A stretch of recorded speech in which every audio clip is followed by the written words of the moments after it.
ಒಂದು ಕಡೆ ಸಿಎಂ ಪಟ್ಟಕ್ಕೆ ಜಂಗಿ ಕುಸ್ತಿ ನಡೀತಾ ಇದೆ. ಈ ಮಧ್ಯೆ ಶಿವ ಸಿದ್ದು ನಡುವೆ ಹಗ್ಗ ಜಗ್ಗಾಟಗಳು. ಇದರೆಲ್ಲದರ ನಡುವೆ ಈಗ ಎಂಟ್ರಿ ಕೊಟ್ಟ CM legal adviser Ponnanna. Kodagu ಭಾಗದ ಶಾಸಕರು ಕೂಡ ಹೌದು. ಸಿಎಂ ಪಟ್ಟಕ್ಕೆ ಜಂಗಿ ಕುಸ್ತಿ, ಶಿವ ಸಿದ್ದು ನಡುವೆ ಹಗ್ಗ ಜಗ್ಗಾಟ.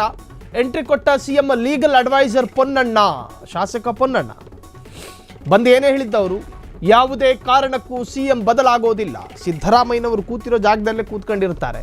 ಊಹಾಪೋಹಕ್ಕೆ ಕಿವಿ ಕೊಡಬೇಡಿ. ಪೂರ್ಣಾವಧಿ ಸಿಎಂ ಆಗಿ ಅವರೇ ಇರ್ತಾರೆ.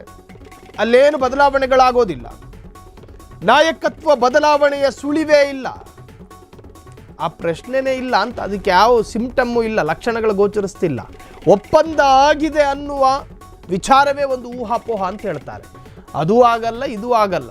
ಅಧಿಕಾರದಲ್ಲಿ ಸಿದ್ದುನೇ ಮುಂದುವರಿಯುತ್ತಾರೆ. ಪೊನ್ನಣ್ಣ, ಶಾಸಕ ಪೊನ್ನಣ್ಣ ಸಿದ್ದರಾಮಯ್ಯರ ಕಾನೂನು ಸಲಹೆಗಾರರು ಕೂಡ ಹೌದು.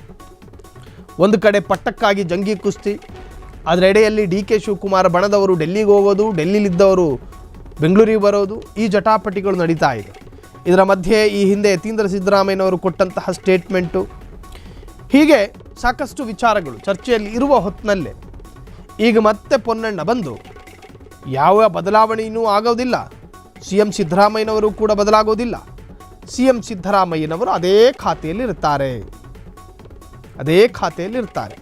ಸೊ ಹಾಗಾಗಿ ಯಾವುದೇ ತರಹದ ಬದಲಾವಣೆಗಳು ಕೂಡ ಆಗೋದಿಲ್ಲ ಅಂಥೇಳಿ ಸ್ವತಃ ಸಿದ್ದರಾಮಯ್ಯರ ಕಾನೂನು ಸಲಹೆಗಾರರು ಈ ತರಹದೊಂದು ಹೇಳಿಕೆ ಕೊಟ್ಟ ನಂತರ ಸ್ವಲ್ಪ ಸಂಚಲನ ಮೂಡಿಸಿದೆ.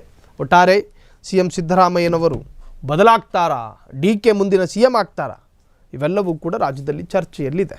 ಕ್ಷಣ ಕ್ಷಣದ ಸುದ್ದಿಗಳಿಗಾಗಿ ಫ್ರೀಡಂ ಟಿವಿ ಸಬ್ಸ್ಕ್ರೈಬ್ ಮಾಡಿ, ಲೈಕ್ ಮಾಡಿ ಹಾಗೂ ಫಾಲೋ ಮಾಡಿ. ಹೊಸ ಸುದ್ದಿಗಳ ನೋಟಿಫಿಕೇಶನ್ಗಾಗಿ ಬೆಲ್ ಐಕಾನ್ ಮೇಲೆ ಕ್ಲಿಕ್ ಮಾಡಿ.